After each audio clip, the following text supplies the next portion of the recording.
자, 다섯 번째 공황장애인데 공황장애는 좀 중요한 장애다 이렇게 말씀을 드렸었고요.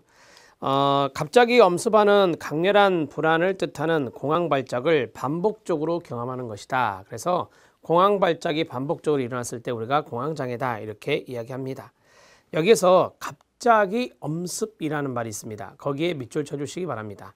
그러니까 강력한 불안을 느끼는데 그게 이제 갑자기 엄습한다라고 하는 것이죠. 그래서 패닉 상태에 빠지게 되는 건데요. 공황장애는 혈액 속의 CO2, CO2는 이산화탄소라고 하잖아요. 이 수준의 예민한 생물학적 취약성, 과잉호흡, 그다음에 CO2 수준의 변화에 대한 생리적인 오해석, 우리가 이제 파국적 오해석이란 말이 있어요. 그래서 이런 오해석에 의해서 유발될 수 있다는 생물학적 이론에 제시하고 있습니다. 인지적 이론에서는 불안으로 인한 증폭된 신체 감각을 재난적인 것으로 잘못된 해석, 이런 것들을 파국적 오해석이라고 해요. 우리가 인지적 왜곡 오류 중에 파국화가 있거든요. 파국화가 바로 재앙화입니다. 그래서 이런 불안으로 인한 증폭된 신체 감각을 재앙적인 것으로 잘못 해석하는 가로 파국적 오해석이 공황발작을 유발한다고 봅니다. 인지적 이론의 입장은 그렇다 이 말이에요. 일반적으로 공황장애에는 불안을 조절하는 복식호흡과 긴장이완, 신체 감각에 대한 파국적 오해석의 인지적 수정, 두려운 상황의 점진적 노출로 구성된 인지행동치료, 거기에 밑줄이요. 인지행동치료가 효과적인 것으로 알려져 있습니다. 그래서 복식호흡과 긴장이완, 이거는 이제 이완을 획득하는 거죠. 아무래도 불안하니까. 그다음에 두 번째는 파국적 오해석의 인지적 오류를 수정해야 되겠죠. 이런 것들을 인지적 수정이라고 하고요. 그 다음에 점진적 노출법이라고 하는 것들을 통해서 이 공황장애를 치료해 나가는데 그게 바로 인지행동치료 중에 하나다 이렇게 보시면 됩니다. 읽을 거리가 있습니다. 파국화가 나왔는데요. 인지적 왜곡 중에 하나입니다. 1번 스트레스 상황들의 결과를 매우 부정적으로 파악하는 경향을 말합니다. 부정적으로 파악한다. 재난이 될 듯 거기 위에 있었던 걸로 신체 감각을 재난적인 것으로 해석하는 것, 이런 것들을 우리가 파국화라고 말하죠. 이 왜곡은 개인이 걱정하는 한 사건을 취해서 지나치게 과장하여 두려워하는 것을 말합니다. 그래서 재앙화라고도 한다. 이런 오류를 가진 사람들은 자신이 또는 다른 사람이 바로 그 상황이나 비슷한 상황들을 과거에 성공적으로 다루었음을 인식하지 못하고요. 범불안 장애 환자들은 인지 내용에서 정신적 파국화 경향을 보입니다. 자신을 계속 파국화시키는 사람은 재난에 대한 과장된 사고를 통해 세상에 곧 종말이 닥칠 것이라는 두려움 속에서 살아가도록 하는 원인이 됩니다. 그게 바로 파국화의 내용입니다. 자, 사례 적용을 좀 잠깐 볼까요?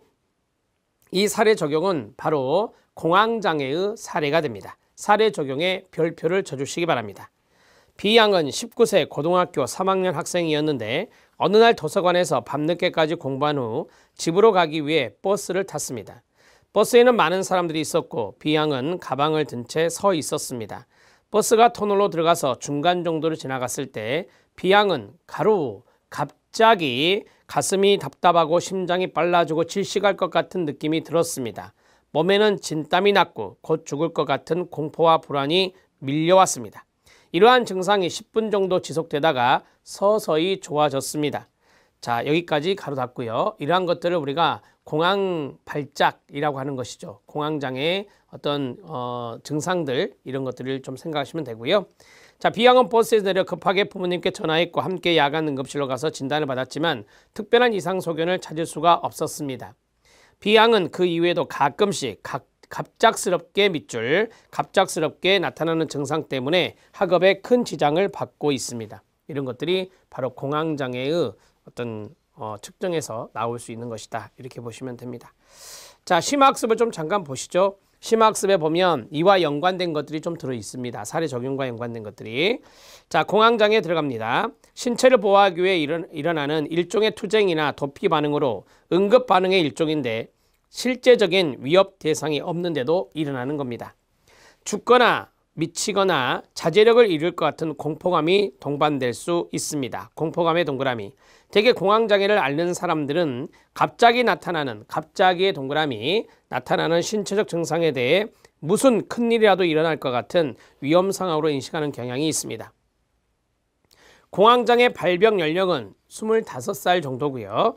여성이 남성보다 2배에서 3배 더 많이 발생하고요. 어느 연령대에서나 나타날 수 있는 것으로 알려져 있습니다. 4번 체킹. 성비 잘 알아놓으세요. 남성보다 여성이 더 많이 나타난다는 거.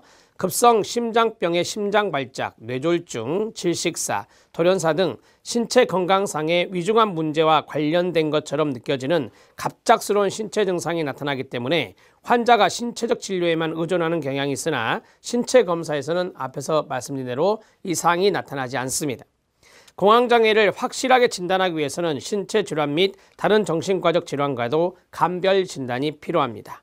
원인을 보면 생물학적 원인, 유전적 요인, 심리사회적 요인들이 있습니다. 자, 생물학적 요인을 보면 뇌의 구조와 기능의 생물학적 이상에서 비롯된다고 합니다.